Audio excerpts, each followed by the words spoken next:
Hey, Roger Federer. Oh my gosh. It's been such a long time. I've wanted to make, honestly, so many videos talking to you, through your journey ever since I made a video on my channel, or World Girl One. But haven't been able to, either laptop issues or whatever, a whole bunch of craziness. But I'm so glad that I get the moment to just congratulate you today on your win over Djokovic. I imagine it was really tough. Unfortunately, I was working, so it was extremely difficult to actually even get updates, and it was like, like a Hitchcock movie full of suspense. I couldn't even basically concentrate on my work. I had to get on Twitter and find out what's going on. But I want to tell you, you're doing an amazing job as usual. And I just want to express so much love for you, for Team Federer, even for Mirka, for your girls. You guys are just fantastic. You're a wonderful example. I think a lot of your fans probably love seeing you travel around with your family, and doing it successfully, doing it successfully and still really staying in the top three while still having a family. So really kudos to you. And again, congratulations to you as dad, and that you've been able to really balance this in a nice way, family and your professional life. So we as fans, I think, just gonna go ahead and speak for not all of the fans, but whatever. Anyway, I think most of the fans are just really happy that you're able to continue on and do that. And you took on a coach. That's exciting. I'm sure it seems like he's a great guy. I saw a commercial with you two together, with the tennis balls coming out of the car. That was funny and all, but we want to see also Paul. I'm sure he's doing a great job and all, but we want to see more wins. I think the whole point of having a coach obviously is more wins. And gosh, that might seem like such an obnoxious thing to say, and I'm certainly not attacking Paul or anything like that. He's obviously doing a good job. You're still in the top three, so But I think we're hoping to just get you back into that number one spot, more Grand Slams. I think another important thing that I've really wanted to say for a long time, in video is, I think it was your 15th major win. I think that was Wimbledon, year before last, I believe. And you said something really interesting with, if my stats and numbers are wrong, I apologize. Just apologize. But you said something really interesting, which was, something like, I was talking to Pete Sampras, and Pete Sampras said, once you get up to about this amount of wins, that, or this age, you could pretty much just only look forward to maybe winning one or two majors a year. Now, at that time, you have been like winning, a lot. You have been winning, you've been doing extremely well, and I just didn't see really the point. And I'm not saying this in an obnoxious way, but just as a fan who's rooting for you, wants to see you win, I just didn't see the point of really at the height of your game, and you're doing virtually better than anyone at the time, and in general. And I just didn't see the point of really talking about only winning one major a year. And it seems like ever since you mentioned that it's sort of come true. So I just kind of wanted to mention as well, as you go into this final with Nadal,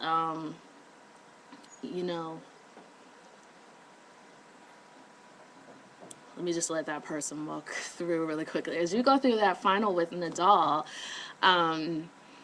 to just maybe the night before, and I really don't care what anybody thinks on YouTube, this is my message directly to you. That's just what it is. The night before, just really sit down and release those kind of limits from your mind, and I'm not saying to say that you're mentally limiting yourself, because obviously you have a strong mental and solid toughness to compete and stay at the top like this and deal and pull out wins under pressure. So that's not at all what I'm saying, but just Pete, and I love Pete, and all due respect to Pete Sampras, but that law about only winning one major a year, let's just throw that out, because it seems like as soon as you validated it, it became a law and a truth, and so we want to untruth that. We just want to untruth that. So, before you just lay down to sleep, if you're willing to take my advice on this, just release that limit. Throw it out of your mind. Just say release it, and it's done. My potential is unlimited, and it is. And that, I don't need to tell you that. You've already really proven that. I think you're the greatest of all time in tennis. With all due respect to other players as well, but in this era, I don't really think anybody's doing better than you. People may have great records and things like that, but if you take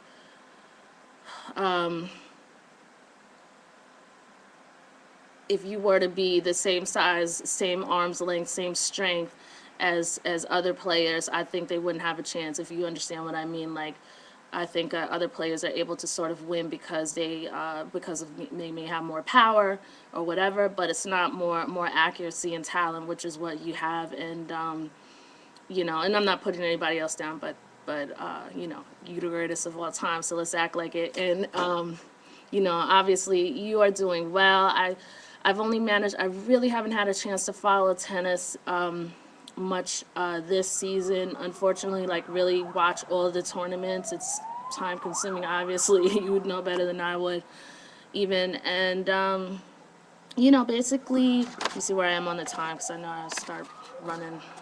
Okay, I'm good. So basically, I've been following you on Facebook and stuff like that. And, even though some of these tournaments, you had a rough tournament or whatever, an earlier exit than what you wanted, what I really admire about you is that you keep plugging away. You just keep plugging away. And, even by your post on Facebook and stuff like that, it's just kind of like, I'm on to Rome, or I'm on to Madrid, or, just see that next step, just moving forward, moving forward. And for me, thank you too, because that has been a wonderful lesson as well. Just keeping to move forward in what you do and who you are, and just keep plugging away. So for that, you just even, I'm sure, so many fans on Facebook just really look at that as a personal example as well. So, yeah, so regarding the limits, about age and being able to play, you're already breaking all those limits, I believe you're the oldest player on tour, and that, I'm not saying that in a bad way, because actually really 20, 29, 28 is really young. Actually, people just don't realize it when they're 29 and 28. But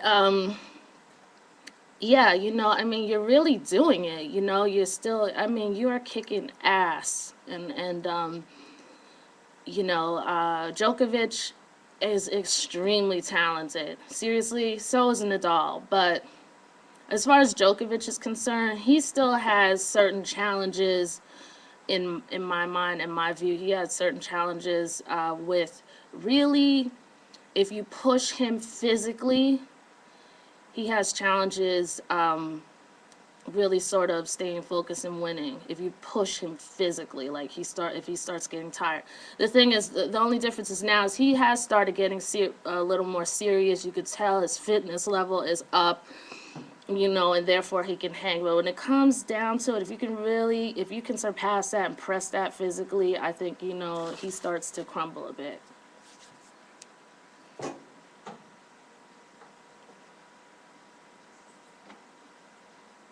So, yeah, so he actually starts to crumble a bit. But, as far as the consistency is concerned with you, I think that you should, you have amazing consistency. You're doing really well.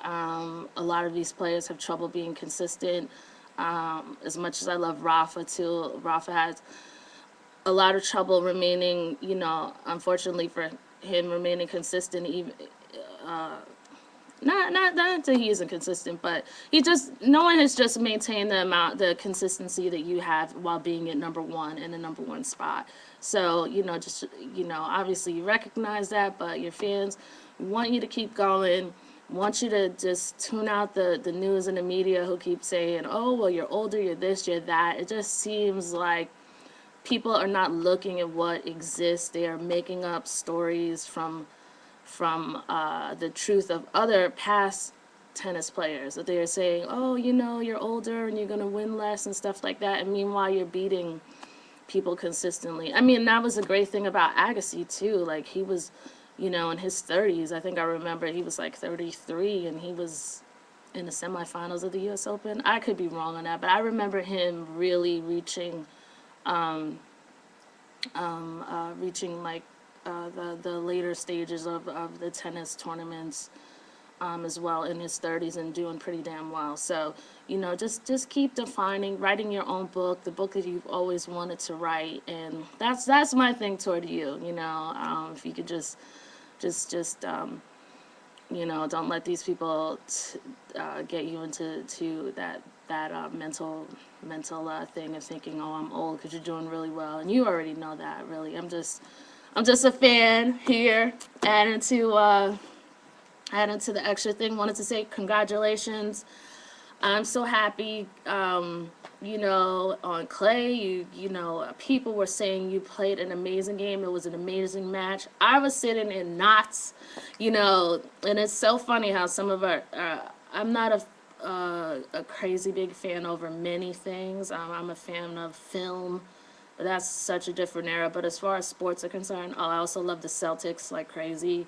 But not if the Celtics were on, and I love the Celtics and all. And I had the nerve to be in Massachusetts saying this at the time, talking about the Celtics. But tennis, Roger Federer is my number one sports person. So yeah, so and Serena Williams too. Love her. Wish she would come back.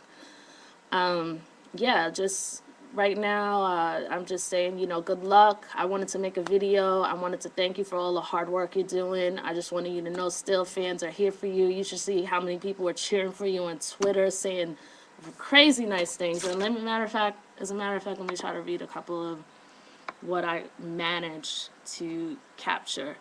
One guy, I won't name anyone since I don't really have permission, but one guy says, to err is human, to Federer is divine.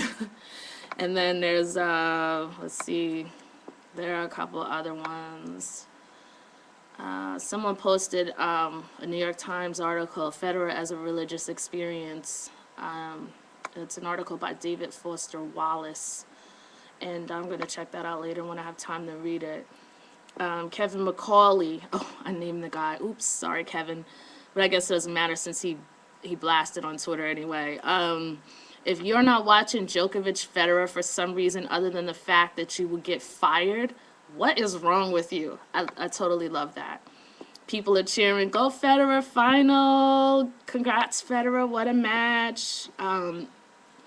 And Le Figaro in France says, Alerte, Federer bat Djokovic et accède à la finale de Roland Garros contre Nadal. All right. Yeah, my French accent's a little bit off, but that's awesome. Another person says, but isn't Federer just so cool? Love the winning celebration. No dramatics, just a knowing index finger shake. Loved it. What was that index finger shake? I like the sound of it. Do your thing. That's all I want to tell you. And I'm basically like just rambling on right now, but somebody else says, what a match. Stomach is still in knots. Must give it up to Federer. He's a beast. The prince has been dethroned. Make room for the king. Okay? And then somebody else says, well done to Federer. Incredible match. Extremely happy that I took the time out of holiday activities to watch it. And then Sports Center says, the streak is over. Novak Djokovic loses to Roger Federer, ends 43-match winning streak. Is it 43 match or 41st match? I wonder. It seems like some news, some articles were saying 41 and others were saying 43. Hoping it's only 41. So that it's real close to your winning streak match. But Anyway, listen, you're doing a great job. We're so